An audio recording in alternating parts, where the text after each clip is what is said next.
Boa noite, estamos começando mais um programa da série Diálogos Impertinentes. Esta é uma transmissão ao vivo para todo o Brasil, pela TV PUC de São Paulo, e é uma promoção conjunta do jornal Folha de São Paulo, do SESC, Serviço Social do Comércio, e da PUC, Pontifícia Universidade Católica. Esta série, que já está no seu 4º ano, ela é transmitida hoje do Teatro da Universidade Católica, no bairro de Perdizes, na capital paulista. E na noite de hoje nós vamos conversar em torno do tema A Moral. Os nossos dialogadores são Carlos Josafá, que é frade dominicano, é doutor em teologia, lecionou na França, é professor emérito da Universidade de Friburgo, na Suíça, na qual ele ensinou por quase 30 anos. É autor de várias obras, como Ética Econômica e Ética da Comunicação Social, que foi antes publicado em francês, e Moral, Amor e Humor, Igreja, Sexo e Sistema na Roda Viva da Discussão. Atualmente, o Carlos Josafá é o responsável pela tradução da Suma Teológica em edição bilíngue, que vai ser lançada ainda este ano pelas edições Loyola, e ministra aulas de teologia no convento dos dominicanos de Perdizes, na cidade de São Paulo. O diálogo com o Carlos Josafá será feito com Olavo Carvalho, que é filósofo, diretor do Seminário de Filosofia e da editora da Faculdade da Cidade, no Rio de Janeiro, é colaborador do jornal Folha de São Paulo, também do Jornal da Tarde, e das revistas Bravo e República. Premiado o Olavo de Carvalho por uma obra inédita sobre o profeta Maomé pela Universidade de El-Azhar, no Egito, e também pelo Reino da Arábia Saudita. Olavo é autor, entre outros livros, de O Jardim das Aflições, Ensaio sobre o Materialismo e a Religião Civil, que é uma obra de 1995, e também O Imbecil Coletivo, Atualidades Inculturais Brasileiras, que já está na 6ª edição do volume 1, e já na 2ª edição do volume 2, em 1998. Essa conversa sobre a moral, ela terá a intermediação de Sérgio Dávila, que é jornalista, editor da Ilustrada da Folha de São Paulo, e minha, Mário Sérgio Cortella, que sou professor do Departamento de Teologia e Ciências da Religião da PUC São Paulo. Eu queria começar essa conversa pelo Josafá perguntando o seguinte: faz sentido, Josafá, falar em moral nos tempos que nós estamos vivendo? Isso é uma coisa meio antiga, não? Não é pouco pós-moderno falar nisso? Olha, é interessante que há uma certa velhice que pesa sua moral, e muita gente hoje prefere falar ética, o que, na verdade, é simplesmente tomar uma raiz grega no lugar de uma raiz latina, porque moral e ética é a mesmíssima coisa. Mas há uma certa conotação justamente nesse termo ética. Eu acho que o senhor está de acordo, talvez, não é, professor? Há uma conotação no sentido que a ética diz mais a reflexão sobre a experiência moral. A moral sendo então a prática, e a ética muito mais o saber, a reflexão elaborada, crítica sobre a moral.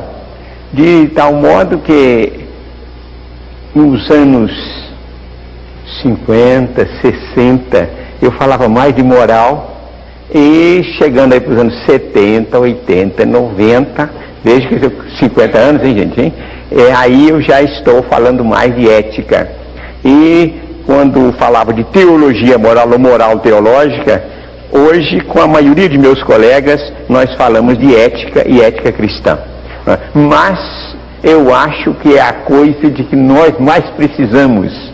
E nesse país e no mundo, eu acredito que o que falta antes de tudo, junto naturalmente com o feijão ou arroz, é a ética, né? É a moral. De modo que eu acho que é atualíssimo, né? E se alguém não acha que é atual, eu acho que nesse caso aí ele está precisando mesmo de uma atualização. Olavo, não é anacrônico falar em moral? Não é uma coisa que já perdeu a valia, já é uma conversa meio romântica, mais para o século XIX do que para o final do século XX? Bom, é o que dizem, mas dizem muita coisa também. Uma coisa que chama a atenção da gente é o seguinte: aqui, por um lado, hoje em dia você vê predominar as concepções de tipo relativista, quer dizer, que todas as morais se equivalem, que todas elas são puras convenções ou criações culturais. Mas, por outro lado, você vê nas mesmas pessoas que advogam teorias ou concepções relativistas, você vê às vezes uma indignação moral muito profunda. Eu acho que nunca se duvidou tanto da moral na esfera intelectual e nunca as pessoas se apegaram tanto a ela do ponto de vista emocional. Quer dizer que pensam como relativistas, mas na hora H julgam como absolutistas. Esse simples fato mostra já uma divisão da mente humana. Quer dizer, o intelecto vai para um lado, mas os sentimentos, as atitudes reais vão para o outro. Ora, o que as pessoas dizem nunca importa, importa o que elas realmente fazem. Isso quer dizer que mesmo dizendo que a moral é mera convenção, como se fosse uma bolha de sabão sem sentido algum, na hora H se apegam a ela e julgam de acordo com ela. Isso quer dizer que as nossas ideias não estão atendendo às necessidades reais das pessoas para fundamentar a sua conduta. Isso quer dizer que o problema da moral é tão atual hoje quanto em qualquer outra época. Josafá, não impera muito o relativismo hoje, como lembrou o Olavo, ou seja, a moral do vale tudo. Ou cada um tem razão, cada cabeça uma sentença. Olha, aquela apresentação que você escreveu, não é, dizendo moral, amoral, imoral, etc., universal, relativo. Quando a gente olha para a realidade, para a experiência dos homens e das mulheres hoje, a gente tem mesmo essa impressão. E eu diria o seguinte, a moral é humana, muito humana, humana demais, né? E então a gente pode dizer que é como qualquer coisa assim de cotidiano que cola muito nos seres humanos e finalmente contrai todo esse jeito de reagir do homem com as coisas cotidianas, né? Eu diria um pouco assim como no casamento, embora não tenha experiência de casamento, que eu sou celibatário, que a pessoa, o marido se acostuma com a mulher se acostuma com o marido, e no fim, sabe, já não dá aquela atenção, não tem aquela consideração. Isso se dá com a moral, que, como dizia o professor Olavo, todos apelam para a moral, sobretudo quando sentem que pisam nos calos dele, nos seus direitos, nos seus interesses, e imediatamente diz, mas isso é uma indignidade. Aí surge logo a linguagem moral.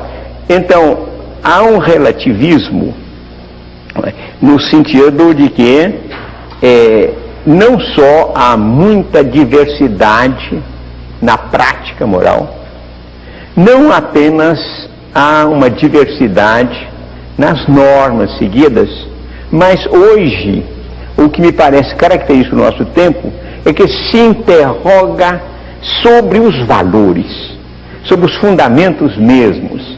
Ou que me parece, eu não sei se o senhor está de acordo aí com essa interpretação, o que me parece uma espécie de desafio para nós, que nos interessamos mesmo pela moral. Eu posso dizer, por exemplo, para mim, a moral foi um pouco, e é ainda o ganha-pão, não é? Uma vez que passei toda a minha vida trabalhando a ética, trabalhando a moral. E então eu vejo mesmo esse desafio de uma contestação de que a moral seja possível, a própria viabilidade da moral, a sua aplicabilidade, né? E, por outro lado, a gente então trabalhando para desfazer essa interrogação, transformando-a numa atitude, numa tomada de posição que é justamente o ponto de partida de uma moral autêntica. Uma pergunta para o professor Olavo. O senhor acha que nos anos 90 o politicamente correto e a moral se confundem? Bom, não tem nem dúvida, quer dizer, o politicamente correto é um código moral. Na verdade, o conteúdo dele, a meu ver, é imoral. Mas para ser imoral é necessário que tenha uma estrutura de tipo moral. Quer dizer, é um código que separa o certo do errado, o aceitável do não aceitável, de acordo com o critério dos grupos interessados. Apenas a diferença é que o politicamente correto ele tem um fundamento diretamente político. Quer dizer, ele expressa o interesse e a vontade política de determinados grupos. Mas ainda assim, você vê que o grupo ofendido, ele reage como se a ofensa fosse objetivamente imoral e não apenas contrária à sua política. Porque quando a divergência é apenas política, aí se introduz, vamos dizer, um fator um atenuante, um fator de tolerância. Por exemplo, uma pessoa pode ser inimigo político da outra, mas nem por isso vai considerar um sujeito mau ou imoral. Mas hoje em dia, dentro do código do politicamente correto, as ofensas encontram reações de profunda indignação moral. Quer dizer que um indivíduo que fere o interesse ou vamos dizer, o orgulho de uma determinada comunidade, ele é condenado como se ele fosse um pecador ou às vezes um criminoso. Não é isso? E o senhor acha o conteúdo imoral por quê, do politicamente correto? Pelo simples fato da origem política, oportunista. Você vê que... Um exemplo, Olavo. Bom, eu lhe dou um exemplo. Você sabe que uns anos atrás o presidente do Zimbábue, acho que Robert Mugabe, ele ficou indignado com a interferência do establishment gay norte-americano na educação do seu país, que mandavam para lá comissões e davam palpite no Ministério da Educação e queriam moldar tudo aquilo de acordo com a preferência deles. O Mugabe ficou indignado com isso, achou que era uma interferência estrangeira indevida e mandou todo mundo embora. Bem, o mundo inteiro caiu de pau em cima do pobre Mugabe, embora dentro do Zimbábue ele tivesse apoio integral da população. A população o aplaudiu, mas no resto do mundo, na Suíça teve passeata contra ele, o chamaram de criminoso, de preconceituoso e até de genocida, né? Muito bem. O que a gente viu? Onde foi parar a antiga autodeterminação dos povos? Quer dizer, o princípio da autodeterminação dos povos, que foi durante um século proclamado, defendido por todo mundo, de repente ele é revogado em função do interesse de um grupo em especial. A gente vê, essa conduta ela é flagrantemente imoral. Josafá tem a mesma visão? O politicamente correto é imoral, como falou o Olavo? Tomando o emprego, né, feito pelos políticos, eu acho que sim. Embora nós defendamos a política como seja a atividade humana mais elevada, para nós abaixo do religioso, acho que o que há de mais sagrado no mundo é a política, né, que visa o bem comum, que visa de fato nos orientar a nós todos no bom caminho na sociedade.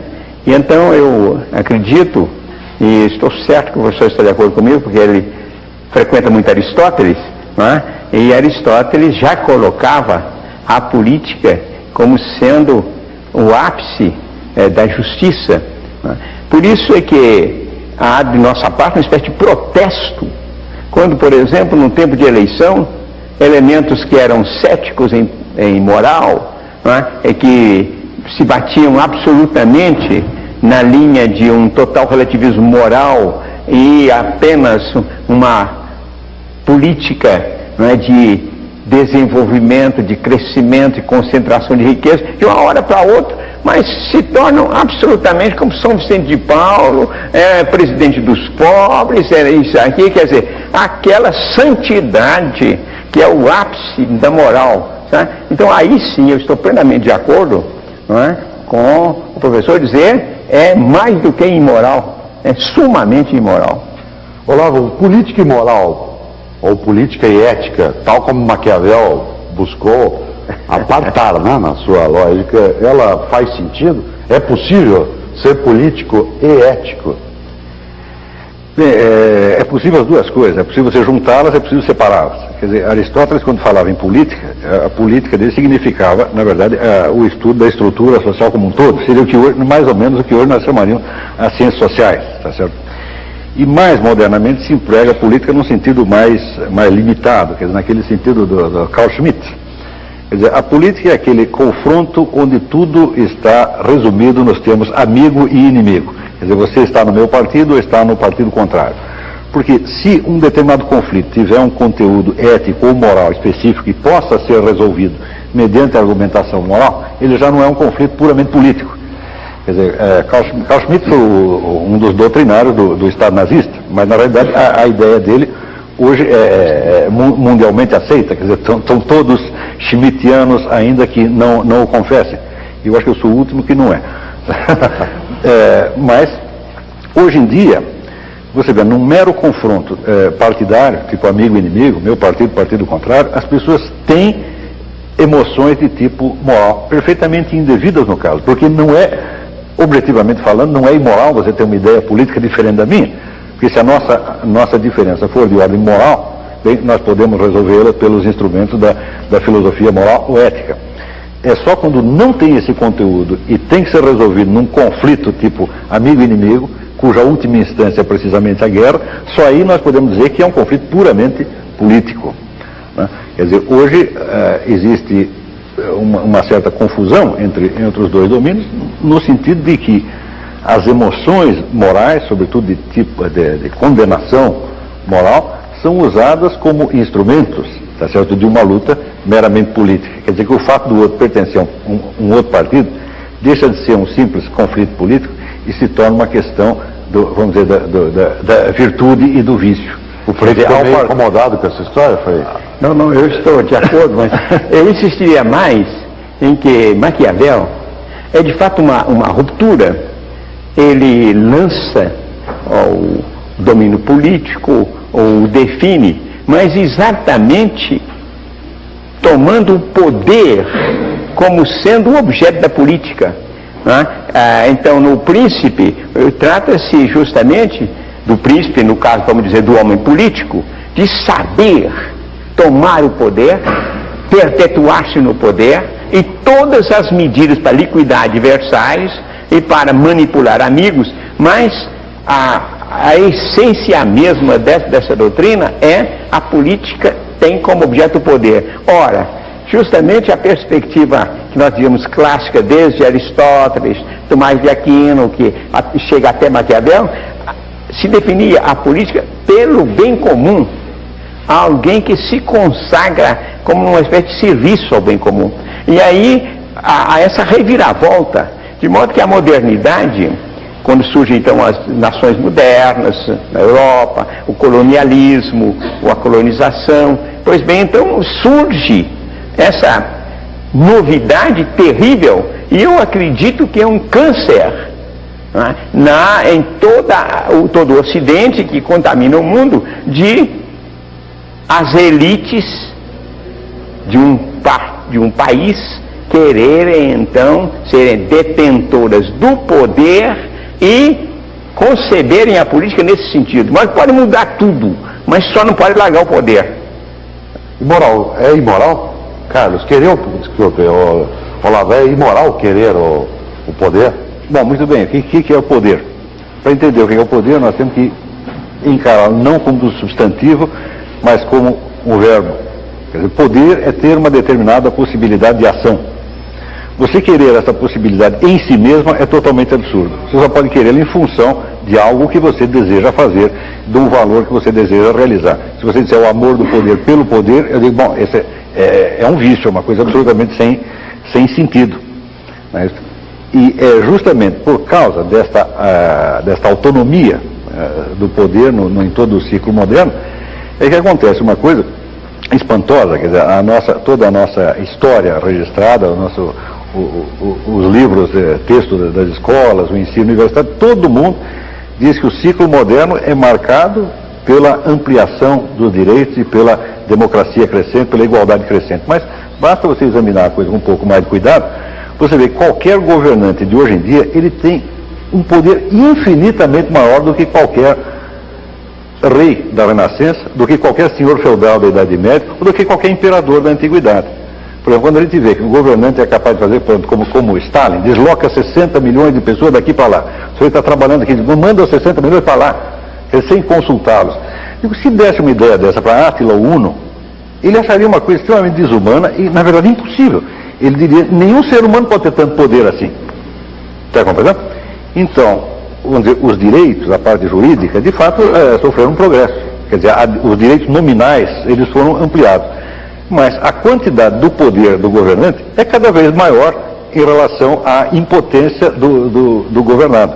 Isso aí é o resultado de vários séculos de política maquiavélica, onde o poder é considerado um objetivo em si mesmo. Josafaí, o que é então moralmente correto na política, em vez de ser o politicamente correto na moral? Certo. Olha, é interessante que na reflexão ética, logo no começo, em Aristóteles, então se parte justamente de dizer há alguma coisa de correto, de bom, sujeito o sapateiro que faz bons sapatos, bom profissional, vamos aí, qualquer pessoa que no seu trabalho faz alguma coisa de bem feito, a gente vai dizer é um bom profissional. Bem, E Aristóteles então diz, olha, se a gente chegar, se assim, um homem, um ser humano, né? Naquele tempo, quando ele falava homem, é verdade que ele pensava mesmo era no macho, viu? Mas enfim, nós hoje vamos dizer o ser humano, o homem e a mulher, se a gente diz que eles são bons, né? Bons como homens, não em fazer alguma coisa, mas em ter a responsabilidade de orientar a sua vida para o bem do ser humano, de todo ser humano, do ser humano acima de qualquer consideração acidental. Então, nesse caso, essa correção, né, esse correto, corresponde exatamente ao ético, que naturalmente vai significar que a gente, então, para ser um homem bom, honesto, um homem de bem, se é um sapateiro, me faça um sapato bom, não é? Bem, mas a bondade que constitui o seu ser moral preside a todas as outras atividades e é como se o ser humano se fizesse assim como um artista faz uma obra de arte, né? E então esta é uma definição de que eu gosto muito e que eu fui encontrar num filósofo moderno que eu aprecio bastante, não sei aqui se nós estamos de acordo, professor, né? É Henri Bergson, quando ele disse que cada ser humano é criado criador, é limitado, mas ele não está acabado, ele deve se fazer como uma obra de arte, né? Então esse aqui é o famoso bem humano de Aristóteles, é a gente chegar em qualquer coisa da vida, procurar se fazer quase como uma obra estética, e aí a ética e a estética, né, tem uma vizinhança. Quando nós estamos aproximando ética de política, né, ou ética do direito, a gente estava assim em planos em que a gente procura ter normas para realizar alguma coisa determinada.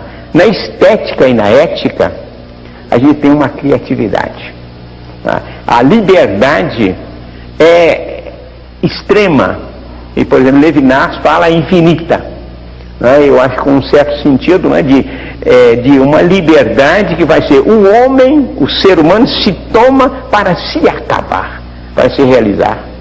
E isso é o que a política deveria fazer, Olavo? Os objetivos da política, veja, eu jamais digo o que os políticos deveriam fazer, ou o que qualquer pessoa deveria fazer, não tem nenhuma fórmula de mundo. O ponto que eu acho que nós deveríamos refletir aí é o seguinte, é que quando hoje as pessoas tomam atitudes relativistas, esse relativismo só vale para os outros. Porque quando se trata de saber o que é bom ou mal para elas sempre sabem, né? E eu acho que isso acho que é um princípio universal, o famoso ama teu próximo como a ti mesmo. Quer dizer que se eu presumo saber o que é bom para mim, tá certo?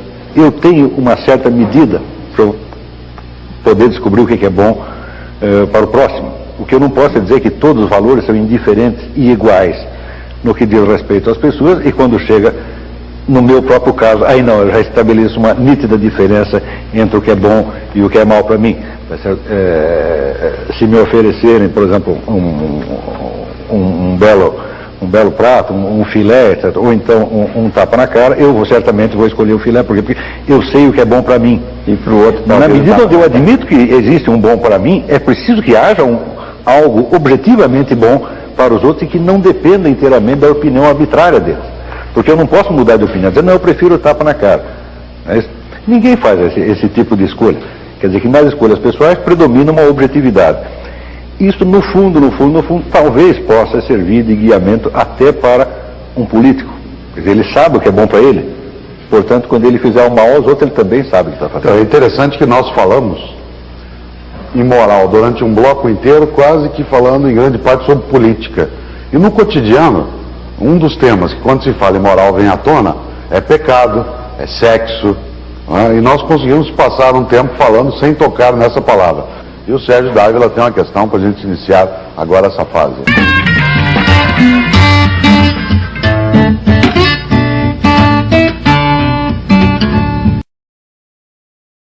O Mário falou que a gente passou ao largo do sexo e ficou na política. Eu queria fazer uma pergunta para o Frei, que une as duas.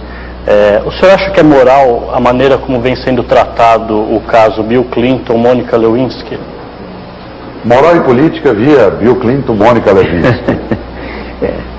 Olha, eu acho que a dificuldade é sair dessa primeira reação de desgosto que a gente tem de ver a humanidade entretida por um semelhante episódio, quando temos problemas, questões, dificuldades humanas imensas no mundo, e como é que se desperdiça, a começar pela televisão, com um caso de relativa importância, para dizer assim.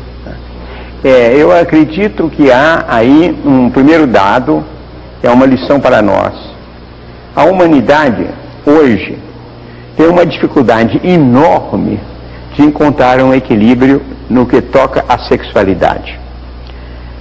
Há mais ou menos uns 50 anos que eu estou acompanhando, não apenas no estudo, mas de observação, porque a moral tem de fato como primeiro objeto o ser humano, o homem e a mulher, e eu vejo que há uma dificuldade crescente que eu atribuo ao tipo de civilização em que nós estamos, para se encontrar um ser humano que se realize com um certo equilíbrio, uma certa perfeição na sexualidade. Em si, a sexualidade, desde o começo do mundo, é um grande problema humano.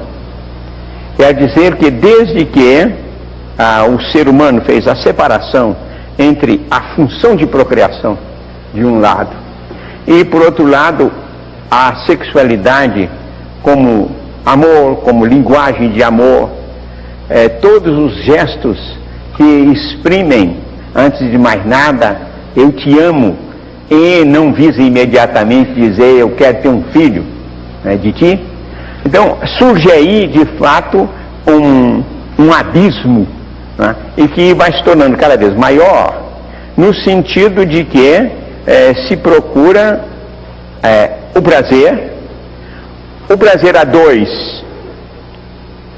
partilhado bastante bem, o perigo de ser o prazer solitário, de ser então o prazer pelo prazer, sem que ele seja uma linguagem de dom de si e de procura de felicidade para si e para o parceiro ou a parceira de amor. De modo que há essa dificuldade. Quando a gente pega um filósofo como Nietzsche, não é um padre da igreja, né, mas é um homem que tem assim os seus momentos de franqueza e de verdade. Na genealogia, por exemplo, da moral, ele considera que a Europa, ele fala para a Europa, tinha chegado a um equilíbrio, domesticou os instintos, domesticou, não é, os interesses, e está capaz de entrar no plano da moral, diz Frederico Nietzsche. Naturalmente, para entrar nesse plano da moral, ele pensa que é necessário o super-homem para conduzir o conjunto da humanidade. Mas eu acho que nesse fim, então, do século XIX, ele dava um certo atestado a esta atitude de certo equilíbrio nas paixões no conjunto dos homens civilizados.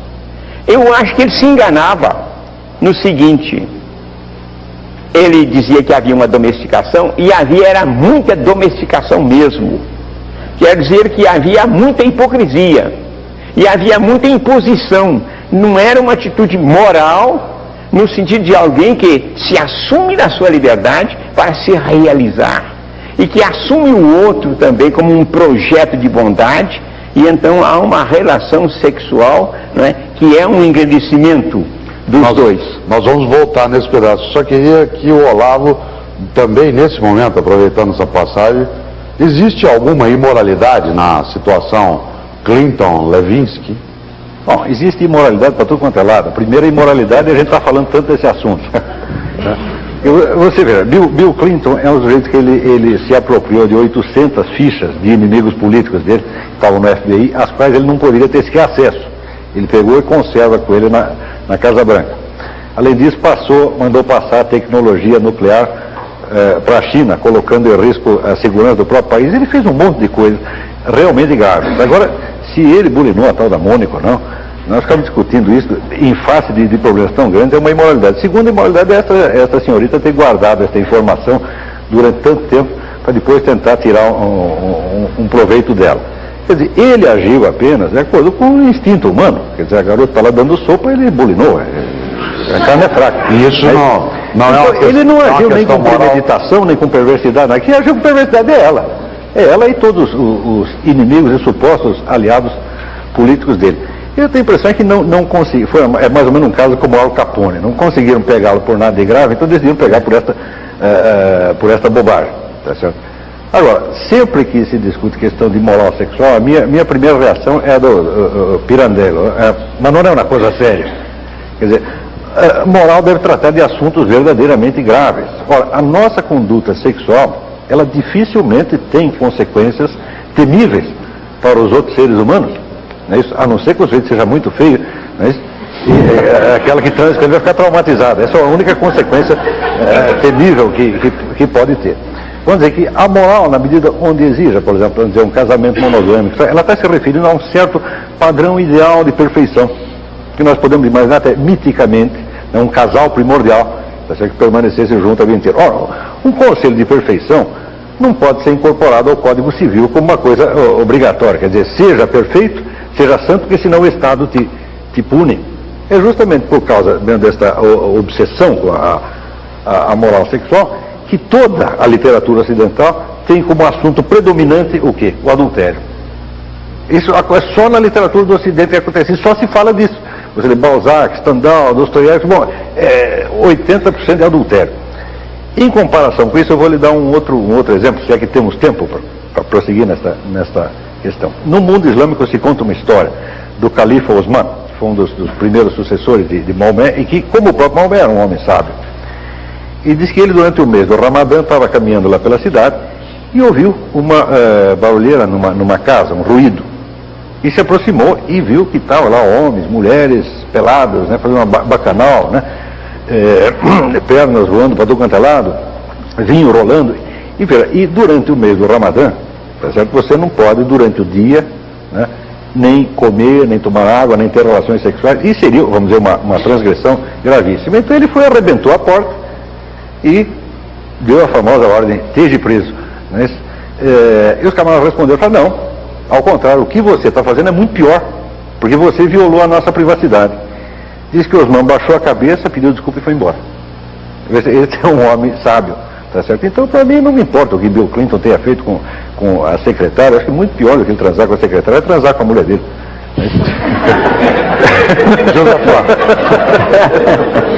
Josafá, adultério. O Olavo diz que na literatura ocidental, e é um fato, o adultério nas grandes obras, ele é uma marca forte. Adultério é imoral? Certo. Olha, aqui eu vou primeiramente manifestar um pequeno desacordo com o meu parceiro de diálogo. Eu acho, ao contrário, que a sexualidade é um verdadeiro tema de ética, se a gente entende justamente a ética não como de uma maneira policial, de uma maneira o direito penal, política, a intervenção do outro na minha vida, mas eu acho que a realização plena e harmoniosa da sexualidade é a boa condição para a realização humana em todos os sectores. Se nós temos hoje uma crise da infância, se nós temos hoje uma crise de educação, isso começa porque a gente não tem na base um casal, né, que se ama verdadeiramente. E, de fato, antes do amor aos filhos, é preciso que haja o amor do casal. Né? Isso é a base, de fato, da vida pessoal, da vida familiar, da vida social. Né? Bem, agora, se nós introduzimos o sexo, primeiro, na linguagem de pecado, por exemplo, eu não gostei aí, sabe, quando você no começo, não falam em pecado, não falam em sexo, espera aí, mas o sexo não tem nada a ver com pecado. O sexo é Tem mais ou nunca teve? Hein? Não tem mais ou nunca não teve? tem. O sexo é um plano de realização humana como todos os outros. Eu não vou chegar e dizer assim, olha, você está à mesa, não é como a gente pode ser guloso, é pecado na mesa. Não é? Você está na cama porque pode haver pecado na cama, a cama é pecado. Não. Não é? Em si nós temos aí um plano de relações humanas o mais sublime. Não é? Bem, então daí que você vê o tipo de ética que nós achamos mais do que urgente hoje na humanidade, uma reabilitação desses dados fundamentais, né? E nós temos então essa noção errada de moral ou de ética, de pensar é a coisa proibida, né? É o interdito, é o tabu, e é o plano em que a gente vai vigiar o outro, né? Então aí é o que há de mais imoral nessa perversão da moral, porque a moral começa pela minha convicção, né? Quando eu me aceito como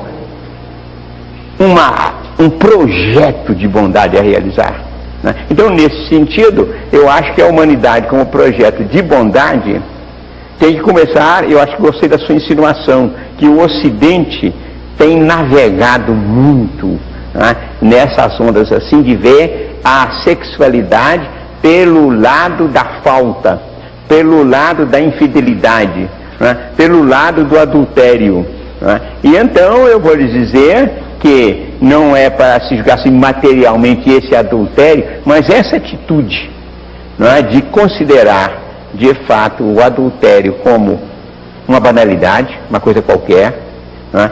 E eu acho, naturalmente, nós devemos falar muito de Clinton e de Lyndon, mas que Clinton, como ser humano, como esposo, como chefe de família, vai brincar com uma menina, é imoralmente uma coisa inaceitável, né? E como presidente também, de modo que para mim não é uma banalidade.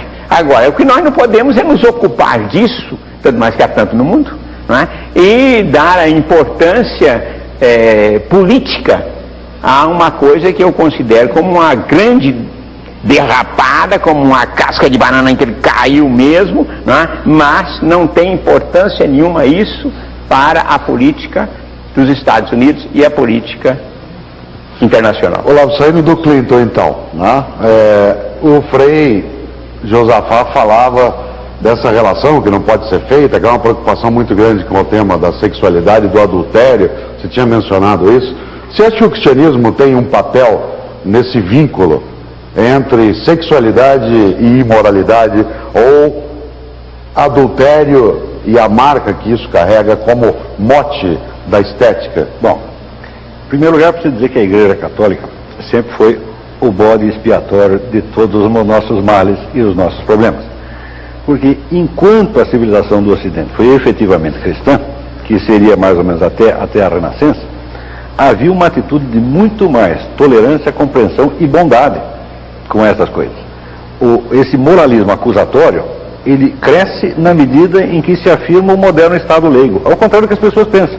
Elas pensam, não teve na Idade Média, a igreja oprimia todo mundo. Então, não, você estuda os costumes reais e você vê que, embora houvesse uma condenação explícita, tá certo? Por exemplo, do pecado de adultério, ele não era perseguido e punido como o pune o Estado leigo.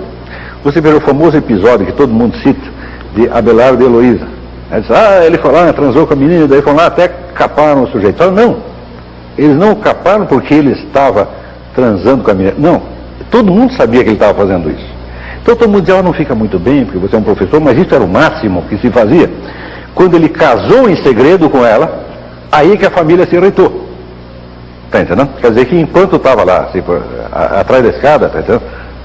Tá tudo bem, nós o aconselhamos a não fazer isso, mas não vamos puni-lo. Agora, no Estado moderno, acontece isso que está acontecendo, por exemplo, com Clinton. Veja você, Luís XIV tinha 28 amantes. 28. Tá certo? E o que a igreja fazia? Por exemplo, o grande orador sacro, Bossuet, tá certo? Que é um dos oradores mais eloquentes, uma das vozes mais belas da literatura universal. Bossuet subia no púlpito e descia o cacete disso, falava coisas horríveis, tá certo? O rei aguentava quieto, tá certo? Mas ninguém ia punir o rei por causa disso. Nem o rei, nem o cidadão comum. Porque isso não é matéria de punição, isso é matéria de ensino, de admoestação e de exortação a um certo padrão de perfeição. Está compreendendo? Agora, o nosso moralismo atual, que é persecutório, paranoico, então, em vez de nós, a modernidade, assumirmos a culpa dessa porcaria que nós estamos fazendo, nós jogamos a culpa na Igreja Católica que não fazia nada disso. Isso é uma injustiça muito grande. Somos nós que somos moralistas. Esse moralismo que é fruto da laicização e não não tem nem dúvida. Clericalização. Não tem nem dúvida. Veja, a moral absolutizada é o substituto da religião. Quem acredita num Deus e tem um Deus para conversar, tá entendendo? Não precisa de ninguém que o fiscalize de fora. Quer dizer, quanto menos religiosidade autêntica, mais moralismo civil você vai ter. Esse é um mecanismo de compensação. Quer dizer, a moral, ela mesmo se transforma no próprio Deus. Quer dizer, isso aí começa com Kant. Kant, o único absoluto para Kant é o absoluto de tipo moral. Quer dizer, não existe um conhecimento objetivo de Deus, não existe metafísica, não existe nada. Mas tem o quê? Tem o raio de imperativo categórico de natureza moral. Isso é maluquice. Quer dizer, imperativo coisíssima nenhuma. Você é livre para fazer o que você quiser. Está compreendendo? É livre, inclusive, para investigar a moral, é livre para questionar. Agora, a nossa imagem da civilização cristã é totalmente projetiva. Quer dizer, nós projetamos sobre a antiga Igreja Católica todos os males que nós estamos fazendo. Mais religião, mais moral. Mais religião, menos moral. Você acha que o caso tomou essa dimensão por ser os Estados Unidos um país protestante e no Brasil não teria tanta repercussão assim por ser um país católico? Não tem a menor dúvida. Em nenhum país católico isso seria, essa coisa cresceria desta maneira. Não é isso? Quer dizer, os católicos são mais antigos, e quem é mais antigo tem mais paciência com os outros, né?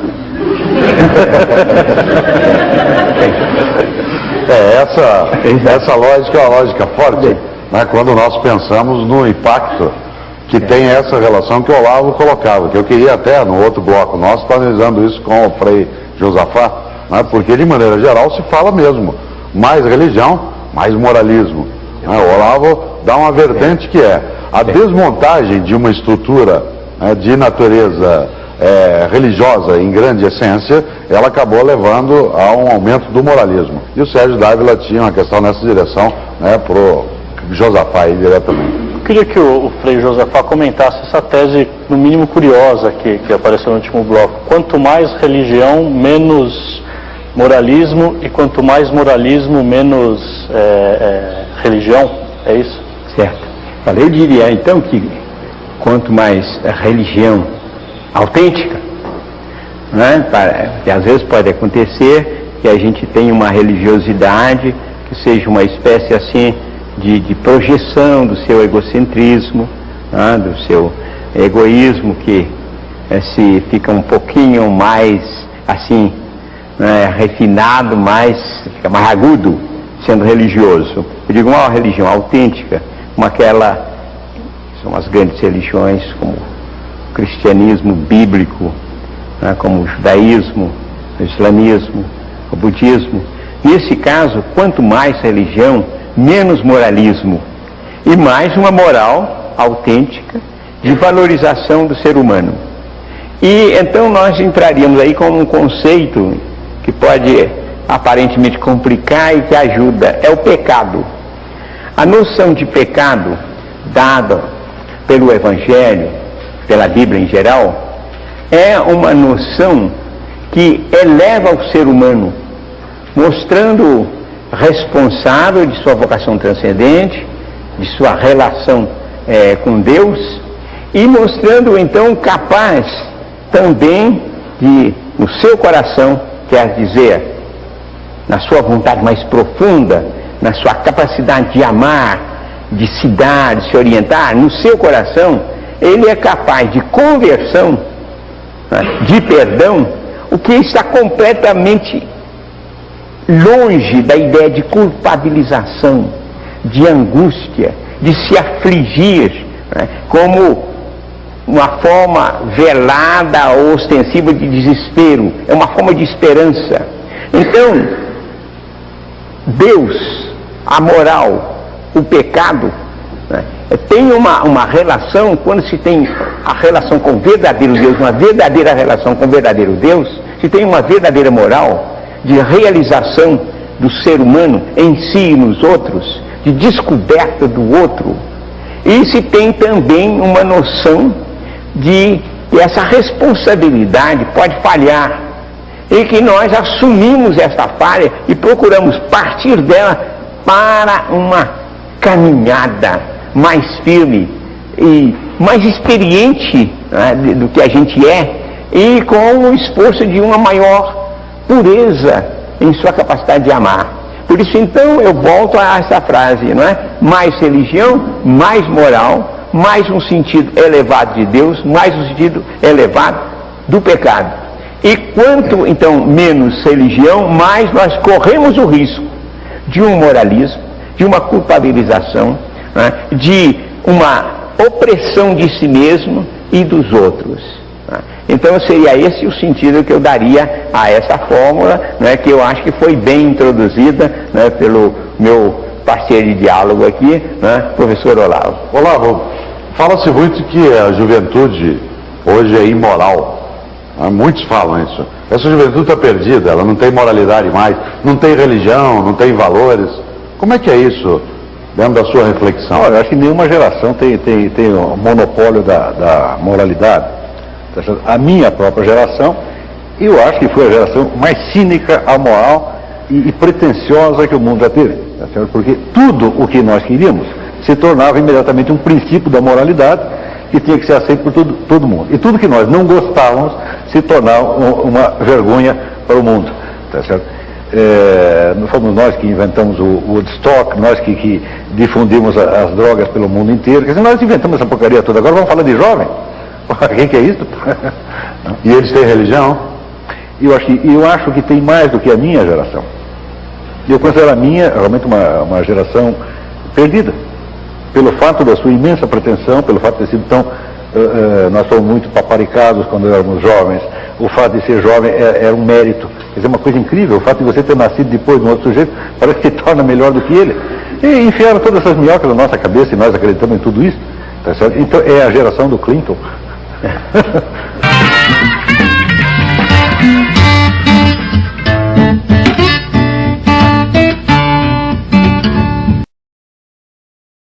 A televisão, ela tem um impacto na difusão de valores morais que tenham uma positividade hoje, Frei Josafá? Sim. Olha, o senhor escreveu sobre moral e televisão.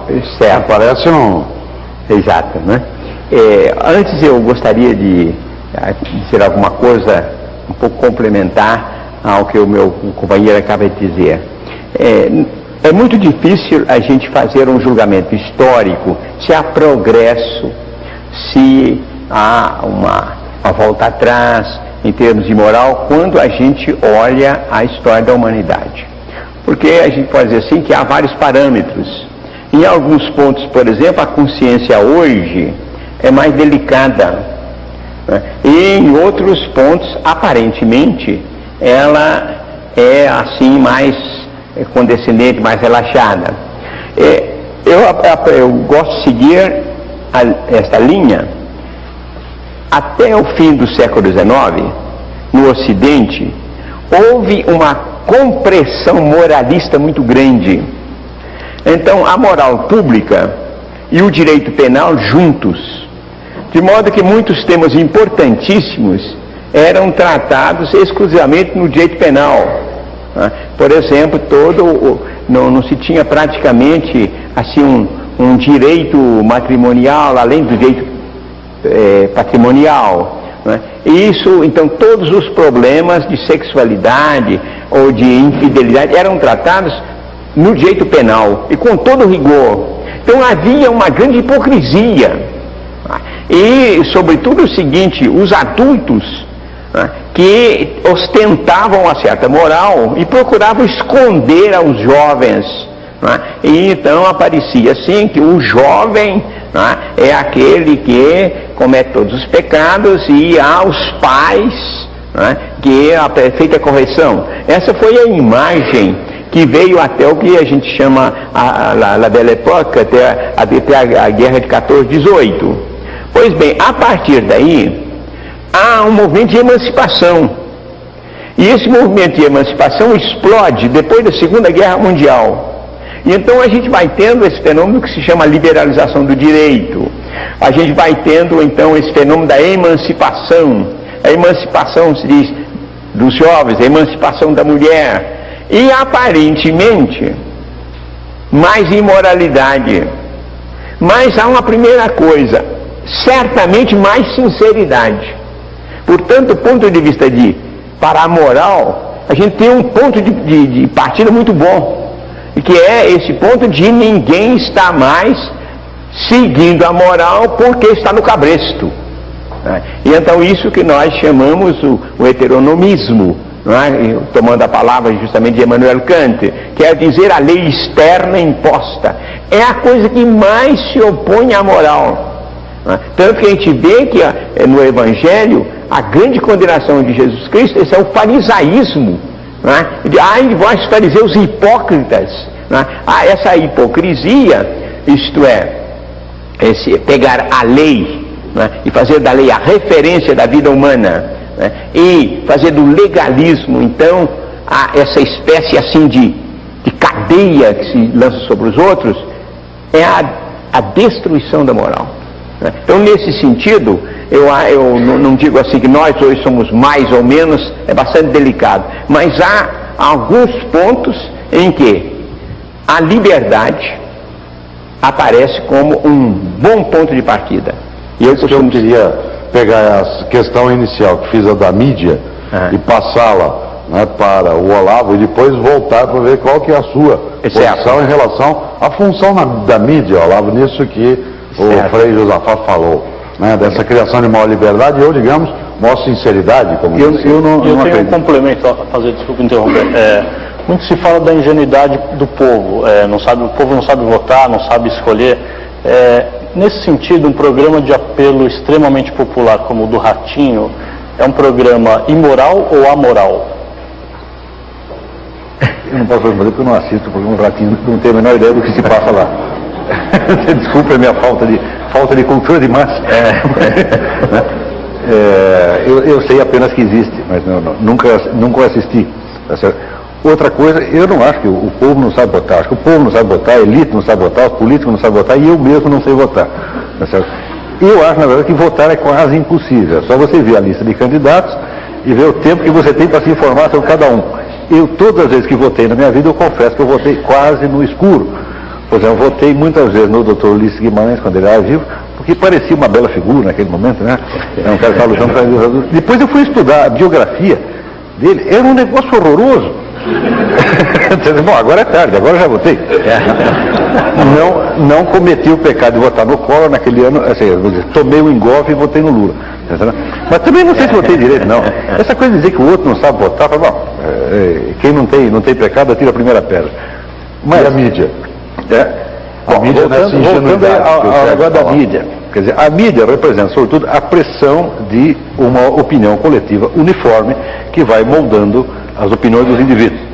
É claro que eu, nesse sentido, eu não acredito de maneira alguma nem em liberdade crescente, nem em autonomia da opinião, muito menos entre os jovens, porque eu até escrevi um artigo sobre isso. Diz o seguinte: quando um jovem se rebela contra seu pai e sua mãe, ele está se rebelando contra dois com o apoio de 2.000 que são os seus colegas de escola. Quer dizer, ele se integra numa massa barulhenta, autoritária, mandona, a qual ele faz todo o sacrifício para ele ser aceito naquele meio, e depois ele se rebela contra aqueles dois pobres coitados que ficaram em casa e acha que ele é um grande herói da rebeldia. Não, ele na verdade ele é um conformista, ele está aderindo à opinião da massa. Ele precisaria ser corajoso para, no meio desses 2.000, ele dizer: olha, quem tem razão é meu pai e minha mãe. Se ele fizer isso, ele será linchado. Então, o que há é uma participação maior na opinião das pessoas da mesma idade. Ora, mas isso é justamente porque, como nós falamos, uma massa uniforme é uma massa homogênea, não só nas suas opiniões, mas também nos seus sentimentos e às vezes na sua idade também. É para essa massa que a mídia fala e é a opinião dela que nós moldamos. Ora, a autonomia não consiste nem em ser conformista, nem em ser rebelde. A autonomia consiste em você ser conformista ou rebelde conforme as coisas, a seu ver, estejam certas ou estejam erradas. Se, por exemplo, se coincide com uma autoridade, eu acho que realmente que ela tem razão, eu a obedeço. E se eu acho que ela está errada, eu me rebelo. Quer dizer, a rebeldia não é um valor em si, assim como o conformismo e a obediência não é um valor em si. Há muita confusão nesse sentido. E quando as pessoas imaginam que elas estão ficando mais autônomas, elas simplesmente estão ficando mais rebeldes contra a autoridade mais fraca e obedecendo a mais forte. Está compreendendo? O senhor se meteu, no bom sentido, a escrever um livro sobre isso, falando sobre televisão e moral. Fala-se demais que a televisão destroça valores da sociedade, que ela emprega o consumismo, a pornografia. Como é que é isso na sua visão? Certo. Olha, a gente tem uma grande dificuldade de falar sobre as coisas que a gente estudou bastante. E há, sem dúvida, uns 40 anos que eu estou estudando o que eu chamo a ética da mídia ou a ética da comunicação social. E então a minha dificuldade às vezes para um diálogo é de encontrar uma porta, né? Porque é uma dessas realidades muito complexas e, como diz Edgar Morin, a dificuldade nossa é de encontrar um conhecimento complexo que corresponda às realidades complexas. Ele faz umas simplificações. E eu considero que a mídia, a televisão sendo, não é, a ponta mais quente, não é, da mídia, eu considero a mídia como sendo um sistema, não é, no sentido positivo do termo, um sistema de produção, né, de imagens e mensagens, como essa é a mercadoria produzida, vendida ao telespectador, aos usuários que nós somos, aos consumidores que nós somos. E sendo uma mercadoria psicológica, ela transforma. Quer dizer que a economia moderna, ela cria o consumidor, né? Quer dizer que nós vamos aí comprando aquilo que vai sendo produzido e vai então amoldando o consumidor para desejar isso, e há um vai e vem, de modo que o consumidor é causa e o consumidor é efeito, o produtor, o comerciante é causa e ele é efeito. Há uma circularidade no sistema. Então, se nós transportamos isso para a mídia, digamos, para a televisão não pode viver sem nós, sem os consumidores. E, por outro lado, ela nos dá tudo aquilo que é necessário para criar esse consumidor, segundo a lei da facilidade, para criar então grandes números, cada vez maiores, de gente que aprecia exatamente esse tipo de televisão. Se costuma dizer, não é, há aqui no Brasil umas 12 famílias que detêm a mídia, etc. Eu não me interesso tanto na descrição de quem detém e quem não detém. É o modo, né? É esse modo sistêmico que faz com que, se eu vou à minha cidade, a primeira cidade do Brasil em ordem alfabética, Abaeté, eu vejo as meninas, a modazinha, etc. Elas são personalizadas, elas querem a pessoa delas. Agora, se a gente vai a Madrid, a Paris, a Berlim, a Genebra, é a mesma coisa. O tipo de menina, do jeito de vestir, o que põe na cabeça, o que põe na cinturinha, o que põe no pezinho, a correntinha, é igualzinho. Né? Quer dizer que elas são todas personalissimamente iguais. Né? Cada uma são, porque a moda é personalizada, você faz a sua moda, mas a gente chegando e vê, é uma uniformidade no mundo, né? Para vender esses diferentes artigos. Então nós estamos aí diante de uma situação que eu acho que não é uma situação perdida, porque uma vez que a gente tomar consciência e começar a cobrar, aí imediatamente a televisão reage. 50 mil pessoas se manifestando um dia sobre um programa da Globo, a Globo diz, há alguma coisa nesse programa. Não é preciso de haver 50 milhões. Bem, então a gente pode dizer que nós estamos no momento num começo de tomada de consciência que somos manipulados. Isso então é um primeiro passo para uma ética da comunicação social. Eu acho que ela é possível, mas no momento a gente pode estar que estamos numa primeira etapa dessa crítica. Mas no momento, de fato, na atualidade, é uma catástrofe. O Frei falou em TV, Olavo, e eu me lembrei de outra coisa que eu queria puxar aqui também. Publicidade. É uma coisa moral? Me seduzir para comprar um produto, me colocar dentro daquele circuito. É lícito. Em princípio, o lucro é lícito. Qualquer sujeito que esteja disposto a argumentar em favor de coisas que ele não acredita, a persuadir os outros a acreditar naquilo que ele próprio não acredita, ele está violando os princípios básicos da moral, que seria o princípio da sinceridade. Quer dizer, a sinceridade significa o sujeito ser autor dos seus atos, reconhecer que é autor, e dizer como o ex-presidente Jânio Quadros, filo porque quilo. Daí o sujeito assume. Mas eu acho que a estrutura mesma da profissão, não só publicitária, mas jornalística, ela tem algo de errado ali no meio. Não sei bem o que, mas que tem um fundo de falsidade que não depende das intenções dos indivíduos, mas o próprio modus operandi da coisa é meio errado. Né? Ele produz fenômenos esquisitos como a moda, você está falando da moda, né? Eu acho que não há coisa mais mentirosa, mais ridícula no mundo do que a moda. A obsessão com a moda é uma espécie de compensação pela deselegância crônica do mundo burguês. Quer dizer, o burguês inaugurou esse tipo de traje aqui que é uniforme. Eu me lembro até uma vez o Roberto Campos, no dia do aniversário dele, né, vestido de smoking, ele disse, você vê que coisa, a gente, um ministro de Estado, no auge da elegância, ele fica igualzinho um garçom. Isso é o máximo que nós chegamos. Então, se você pegar o homem moderno, o burguês mais elegante, e compare esse sujeito com um sargento do exército de Napoleão, o sargento ganha. Quer dizer, a elegância verdadeira não existe mais no mundo burguês. E essa nossa obsessão é uma espécie de compensação. Quer dizer, nós queremos ficar parecendo bonitos, mas nós não seremos bonitos jamais. Olha, professor, eu gostaria de entrar assim, por uma outra porta e distinguir claramente o valor da informação econômica, tá? E a falha da publicidade.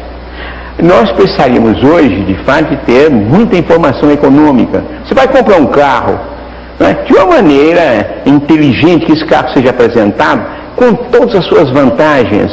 E o que você procura? Você quer um carro familiar, você quer um carro pequenininho para poder, né, colocar em qualquer lugar facilmente, você quer um carro rápido, você quer um carro com pequeno consumo, etc. As qualidades apresentadas inteligentemente, né, com vivacidade, etc. Muito bem, informação econômica. Agora, você pega um carro qualquer, não sei que marca for, né, e chega, esse carro é maravilhoso, etc. Põe uma mulher ali fazendo uma coisa. Quer dizer, a publicidade, ela quer seduzir na base do que vem a ser a filosofia, não a filosofia, a psicologia do reflexo condicionado. Fazer salivar o cachorrinho, né? E depois então muda-se o objeto, né? E para ver se a gente consegue que ele bate a campainha, ele começa a salivar, né? Porque quando ele dava o bifezinho para ele, batia a campainha. Então esse processo de condicionamento de reflexos, né, é uma das bases. E a outra base da publicidade é uma má exploração da psicanálise, da libido, né? E então nós temos um gênero. Eu tenho falado isso a publicitários do mundo inteiro, que me dizem, aliás, nós não sabemos se dá certo ou não dá certo. O certo é que, com o sistema que aí está, quem não fizer publicidade está perdido. E publicidade desse jeito. Bem, então, a publicidade me parece exatamente, em termos de informação, um pecadão enorme. Exatamente ao contrário da informação, que não dá à pessoa os dados para fazer um bom negócio, né? E então, nesse caso, eu acho que uma das nossas, enquanto consumidores, uma das nossas atitudes seria dizer assim: estão fazendo publicidade disso, eu não compro. Me explique o que é isso mesmo, me dê uma boa informação econômica? Sim. Nós vamos dizer, bom, isso é um ideal. Olha, na Suíça, a Associação das Consumidoras, desculpa dar um exemplo aqui, não é? Eu fui gringo muito tempo na Europa, não é? Bato no peito, mas enfim, as consumidoras suíças, elas chegam e exigem informação estrita para comprar. É um ferro elétrico. Quais são as qualidades desse ferro elétrico, a resistência, o preço, a durabilidade, etc. Então isso sim. Agora não adianta botar aí uma figura de mulher passando roupa, não. Nós queremos qual é a informação. Então é possível fazer isso.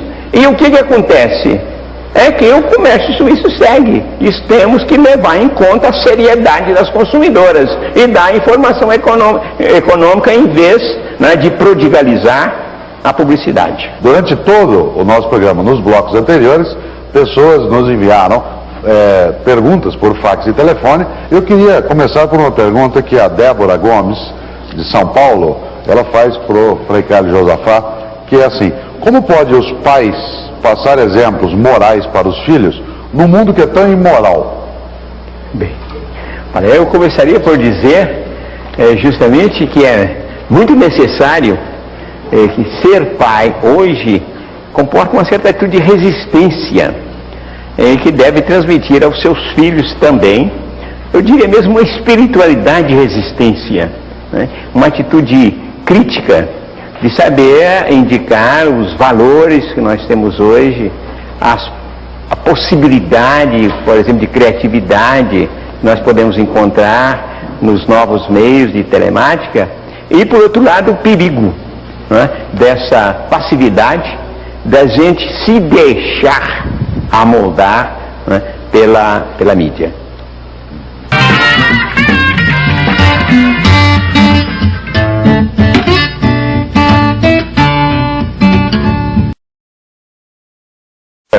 Pergunta da plateia do poeta e pensador Bruno Tolentino, que está presente aqui essa noite. Queria convidá-lo a fazer a pergunta no microfone. O Padre Josafá, o senhor sabe o que o Johnson disse da encíclica de Papa Montini, Paulo VI?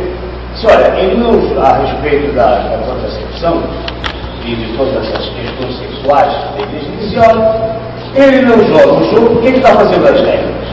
O senhor acha que a igreja católica podia começar a explicar que São Tomás, por exemplo, não se preocupava tanto com essa questão de sexualidade e de moral? Eu não acho que seja uma coisa muito séria. Como católico fala, o chefe de família, ou mesmo chefe de Estado, tem que brincar com a mocinha. Primeiro que a mãe não me parece uma mocinha.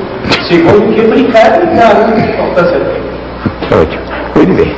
Olha, essa questão que o senhor coloca, eu a respondi em um livro, Olha que permitam aqui fazer essa publicidade, em que eu abordo o problema da posição da igreja em termos de moral, particularmente de moral sexual, com toda a lealdade, com toda a objetividade, e analisando os documentos, tais quais eles são. Bem, com relação à encíclica Humanae Vitae, há uma coisa interessante. A primeira parte dessa encíclica tem uma linda exposição sobre o amor humano, um dos melhores textos escritos sobre o amor nesse século. Agora, a partir do número 13, eu não sei se o 13 dá sorte, não dá, etc.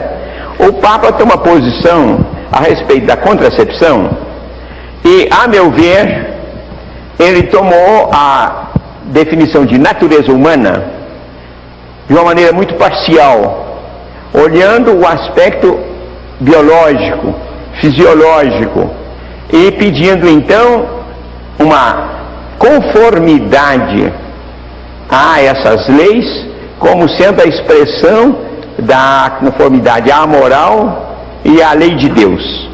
Nesse ponto, desde aquele tempo até hoje, eu, como teólogo católico, tenho apresentado essa crítica, tenho ensinado que há uma posição compreensiva, global, integral da natureza humana, que permite perfeitamente integrar uma contracepção artificial dentro de uma atitude responsável e de comum acordo do casal. E então eu escrevi um livro em 1977, em uma coleção de ética cristã, e que eu mesmo era o fundador, que hoje tem mais de 100 volumes, infelizmente em francês e alemão, na época que eu era gringo. E então, nesse livro, portanto, na Europa, no centro da Europa, na Suíça, eu apresentava, simplesmente sem nervosismo, calmamente, e não tive qualquer contestação. O que mostra que essa posição, isto é, que o amor, a responsabilidade, deve inspirar aos cônjuges ao verdadeiro método de limitação de natalidade, de escolha dos filhos, e que esta é a posição que convém ao ser humano e que convém ao cristão. Tem uma pergunta para o Olavo de Carvalho, mas antes, só para dar informação, a Débora Moraes, também perguntou coisas que o senhor acabou de dizer, como se o amor transcende a moral. A Irani Ferreira tinha ligado, perguntando se a televisão dita as regras de moralidade para a sociedade, tema que nós tocamos. A Roseli perguntara ao Olavo de Carvalho se a televisão hoje é imoral ou amoral. Nós tocamos um pouco nisso, mas vamos voltar porque é uma outra questão nessa direção. E a Mauri, ela pergunta da relação entre sexo e imoralidade, que nós tocamos num trecho do programa. E a Inês Cardoso, Olavo, pergunta para você o seguinte: dado que o Frei Carlos falou do livro dele, ele diz, o que tem a ver o imbecil coletivo, que faz parte do título de uma das suas obras, com a moral brasileira? Bom, eu vou começar pela última pergunta, que é a mais fácil. Eu não costumo dar palpite na conduta alheia, exceto naquilo que me diz respeito pessoalmente. Quer dizer, como eu estou nesse negócio de vida intelectual, filosofia, literatura, etc., esse é o meu ramo, e aí eu opino. Então, nesse setor, eu acho que eu posso cobrar de meus colegas de ofício, quer dizer, do meu grêmio profissional, uma conduta moral. Quer dizer, eu nunca dei palpite sobre moral de modo geral, mas me atenho à cobrança com relação à ética da vida intelectual. Então, o que é o imbecil coletivo? O imbecil coletivo é uma vasta cobrança, tá certo? Há pessoas que, na esfera intelectual, estão agindo da maneira a mais imoral possível. Isso é. Uma vez o Bruno Tolentino me pediu uma definição de honestidade intelectual. Disse, olha, essa é a coisa mais simples do mundo. É você não dizer que sabe aquilo que você não sabe, e não dizer que não sabe aquilo que você sabe perfeitamente bem. Quer dizer, essas são as duas regras máximas que estão sendo desobedecidas constantemente. Quer dizer, o sujeito que faz que não sabe, aquilo que ele está perfeitamente informado, e por outro lado dá palpite em coisas que não são da sua conta e que ele ignora completamente. E eu acho que se houvesse um pouco mais de ética na esfera intelectual, tudo mais seria melhor. Mas hoje em dia a moda é cobrar moral apenas dos políticos, como se fossem eles que geram os padrões, os valores, os símbolos. Não são os políticos, são os intelectuais, são os artistas, são o pessoal do show business. Esse é que vem em primeiro lugar. E é desse que nós temos que cobrar antes de tudo. Como dizia o velho I Ching, castigue a sua cidade em primeiro lugar, depois a vizinha. Certo. Professor, mas eu acho, sabe, que algumas coisas que eu disse, a moral se torna excessivamente individualista. O senhor disse que eu não me preocupo com os outros. Há uma dimensão social na ética, há uma ética social, e o ser humano é essencialmente relacional. Nós somos responsáveis e somos também corresponsáveis.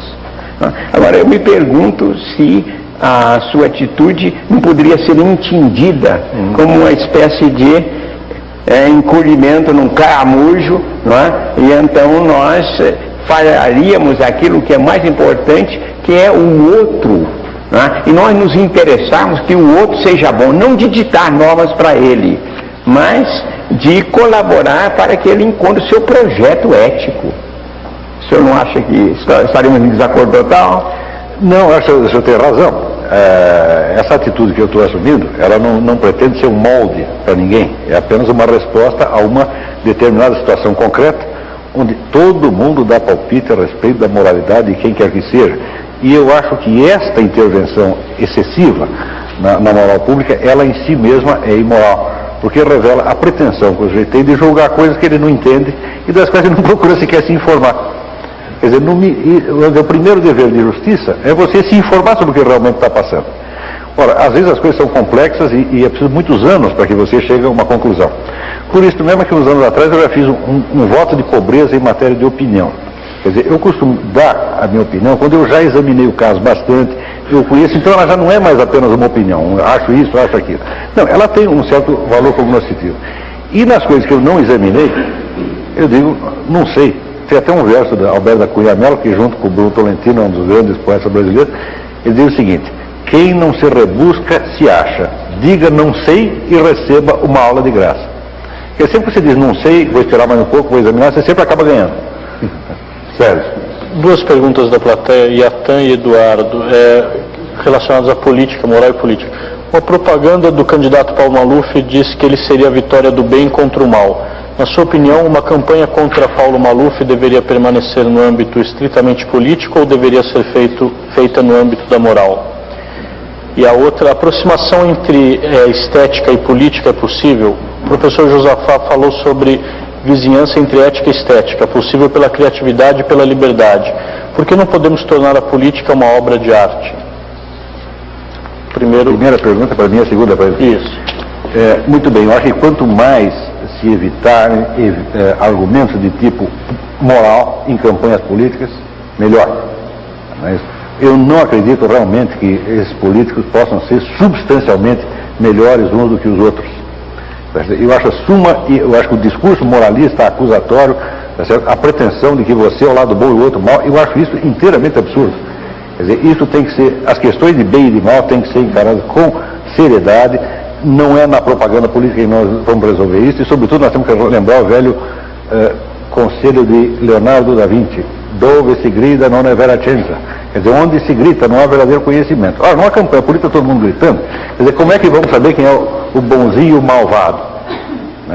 E eu acho que esses termos deveriam ser evitados. Eu acho que tanto é uma pretensão abusiva do Paulo Maluf, ele colocar ele sendo bem e o outro mal, quanto você tentar refutar e dizer, não, ele que é o malvado, nós somos bons. Isso é conversa de criança. Eu sou bonzinho, você é malvado. Né? Aqui nós sabemos que ninguém presta, né? Todos nós. Né? Eu até já propus uma alteração no Evangelho, ali onde diz amai-vos uns aos outros, eu trocaria por tolerai-vos uns aos outros. Na próxima edição do Evangelho vai ser, porque isso às vezes é o máximo que nós conseguimos. Quer dizer, o reconhecimento, veja, esse é o ensinamento, eu estou brincando evidentemente, mas o ensino, a doutrina da própria igreja fala do pecado original. Se você entende o pecado original, você entende que aqui ninguém presta. Tá certo? Então, vamos falar com mais moderação, exceto nos pontos onde tivermos certeza razoável o suficiente, o que é um caso muito raro. Josafá. Sim. Bem, sobre esse ponto, uma palavrinha apenas. Nós temos relativamente pouco tempo na história em que a gente está trabalhando com democracia, uma coisa recente, né? E há progressos. E a minha posição como cidadão, como ser humano, como cristão, como religioso, como teólogo, é que nós devemos lutar para cada vez mais modificarmos o sistema político. De fato, não é tanto a questão fulano, ciclano, o sistema político. E isso aí nós vamos fazer em tempo de paz. Quer dizer, depois de eleições, quando cai a poeira, o carnaval foi para lá, etc. Né? Então aí nós temos que atacar e fazer uma grande reforma política, né? A partir da base. Né? E a começar então no sistema eleitoral, né? E como termos possibilidade de cobrar, etc. Mas eu creio na política, né? E creio no cidadão, na possibilidade de ele de fato chegar e fazer alguma coisa nesse domínio. Agora, a questão que me foi colocada, não é? Era a respeito justamente de fé e política, não é? Que é possível fazer da política uma obra de arte? Sem dúvida. Eu acho até que, para se escrever assim, política, né, quer dizer então aquilo que é a ciência, a arte da polis, da cidade, do bem da cidade, do bem comum, há de fato a possibilidade de a gente ter um ideal político. Né? E nós temos poucos Eu penso assim, um nome, uma pessoa, por exemplo, que eu gosto muito, que era muito chegada à nossa família dominicana, Jorge Lapira. Era alguém que podia se enganar no pormenor, mas era uma vida consagrada à política, mas fazer a boa política para a cidade de Florença, porque ele foi prefeito mais de uma vez. Bem, então eu acho que há essa possibilidade de aproximarmos. Há várias formas de transcendência, a ética, a estética, e eu colocaria a política como uma dessas formas de transcendência do ser humano. Olá, a Letícia Longo, de São Paulo, do telefone, e pergunta: para você, o que é mais imoral? O tchan ou a política brasileira? Que páreo duro. Isso é muito difícil, mas eu acho que o tchan costuma ser menos prejudicial.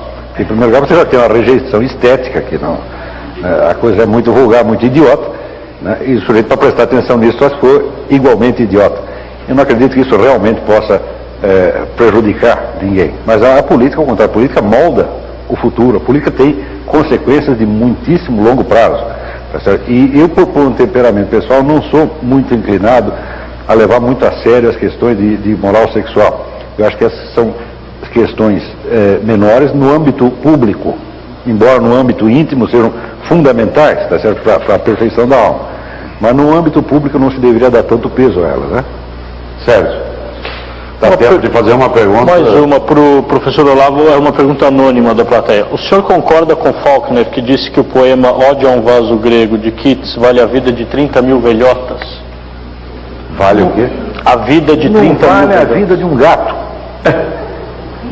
Tá certo? Em primeiro lugar, de cara, o gato é criação de Deus e o poema é criação do seu fulano de tal.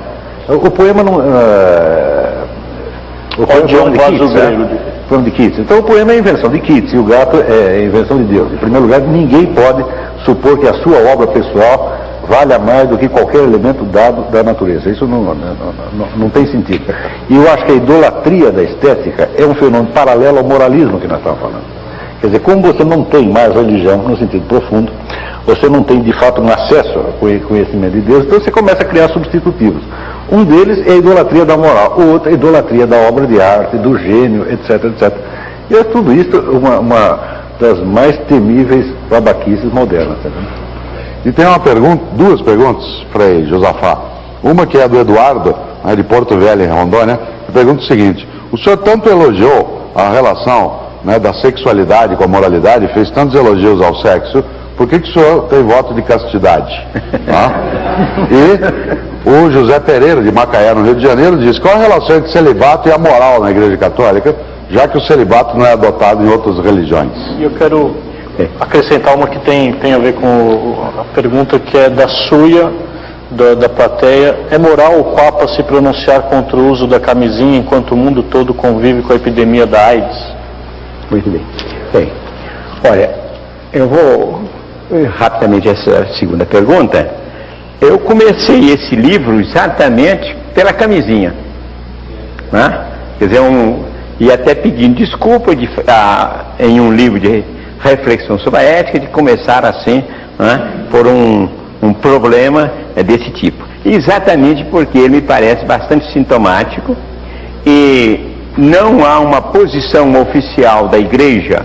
Algumas vozes da igreja confundiram o preservativo para a AIDS, o preservativo que evita a contaminação, com um preservativo de contracepção, de procriação, de fecundação. As duas coisas são completamente distintas. E então, mesmo que a pessoa não aceite um processo de contracepção artificial, pode perfeitamente aceitar a camisinha, porque a intenção, aquilo que se visa na camisinha, não é limitação de filho. E, inclusive, pode-se usar até mesmo entre homossexuais, se deve. De modo que são duas coisas distintas. E eu lamento que alguns apressados na Igreja Católica tenham feito essa confusão. E então eu explico no livro bastante essa minha posição, que eu acho que é a posição da maioria dos vamos dizer, os bons teólogos na Igreja Católica. Agora, quanto à primeira pergunta, de fato, se a gente pensa que o celibato, né, é uma posição tomada porque o homem que o faz não aprecia a mulher, não estima a mulher, ou vice-versa, que é uma atitude negativa, então ele não tem sentido algum. O celibato na Igreja Católica às vezes aparece como ligado ao ministério sacerdotal. Para ser padre tem que seguir o celibato. Eu acho que está mais do que tarde para a Igreja de fazer uma revisão dessa obrigatoriedade de celibato, né, junto com o sacerdócio. Uma coisa é ser sacerdote e outra coisa é se consagrar no celibato. Se há vantagem ou não, é uma questão a estudar na comunidade, se há uma vantagem, mas jamais uma obrigatoriedade. E a castidade? Bem, agora, a castidade quer dizer o celibato escolhido por alguém que tem uma vocação de se dar totalmente. Então, nesse caso, é uma coisa que pode ser louvável se for feito com todo o discernimento, com toda a liberdade, com toda a alegria de viver. Quer dizer que eu, em qualquer ponto da minha vida, em que eu achasse que o celibato estava me atrapalhando a realizar a minha vida humana e cristã, eu largaria o celibato. É um meio, jamais um fim. E então, nesse caso, eu lhes diria o seguinte, é que às vezes muita gente é levada à vocação de celibato por uma consagração. Há um caso aqui que eu vou contar, que talvez o senhor vá se assustar um pouco, conversando na sua passagem aqui no Brasil com Che Guevara, ele então nos dizia o seguinte: eu acho que os padres têm razão de serem celibatários na medida que querem se consagrar ao serviço do povo, porque eu, que sou médico e revolucionário, tenho essa dificuldade que eu tenho mulher e filhos e às vezes eu passo meses sem poder ter contatos com eles, né? E então eu teria de fato uma maior liberdade. Bem, então isso aí é o tipo de argumento funcional, né? Muitas vezes, de fato, né, facilita a ação, a dedicação. Agora, na minha experiência, há mais do que uma simples limitação de questão de tempo. É de fato uma grande libertação para a gente se dedicar em um amor que tende a ser um amor universal. A gente se dedicar a um estudo, a uma oração que tem uma certa intensidade. Quem quiser acreditar, acredite. Essa é a nossa realidade, né? A realidade daqueles que vivem tranquilamente, né, o celibato com as dificuldades normais, porque se a gente é normal, deve ter dificuldade de guardar a castidade. Nós temos uma questão da nossa plateia, por favor.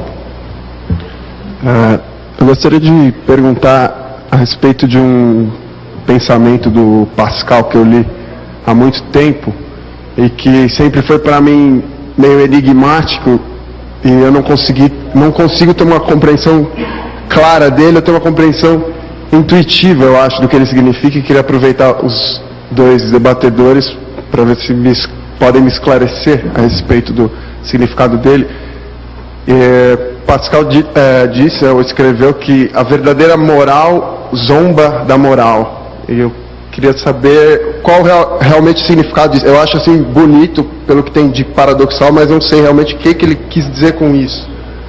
Olá. Bom, acho que toda a nossa conversação aqui é, de certo modo, uma explicação disso.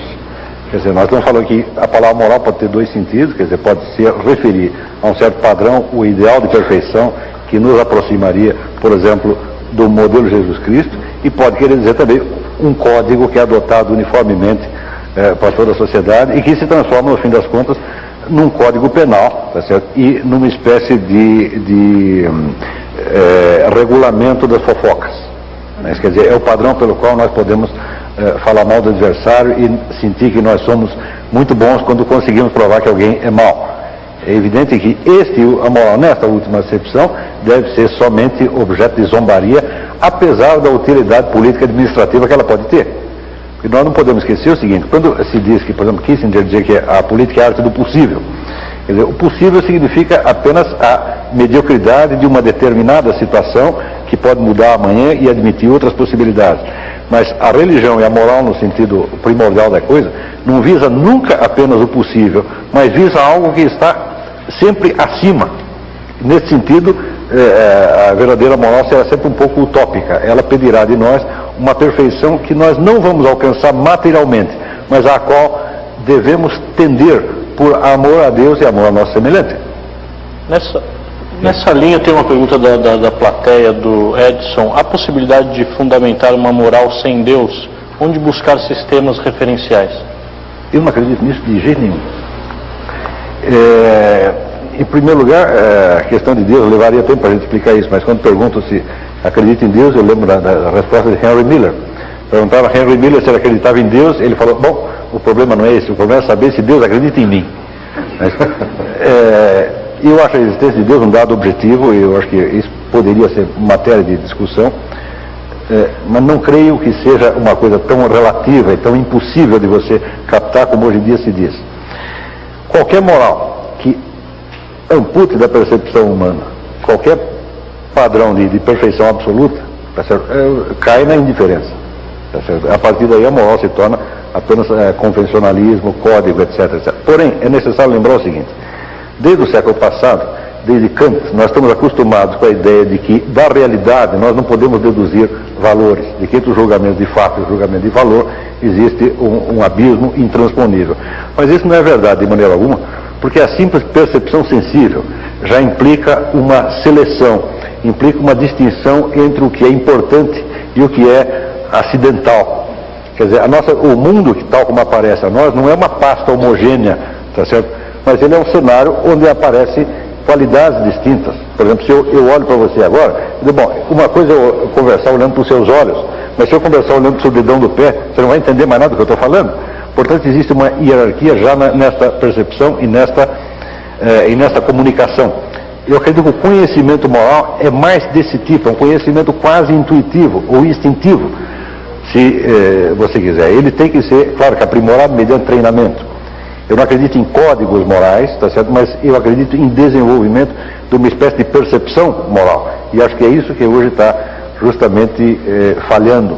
Eu acho que esse senso moral foi muito abafado por discussões muito rebuscadas, onde justamente as pessoas fingem que não sabem aquilo que elas sabem perfeitamente bem.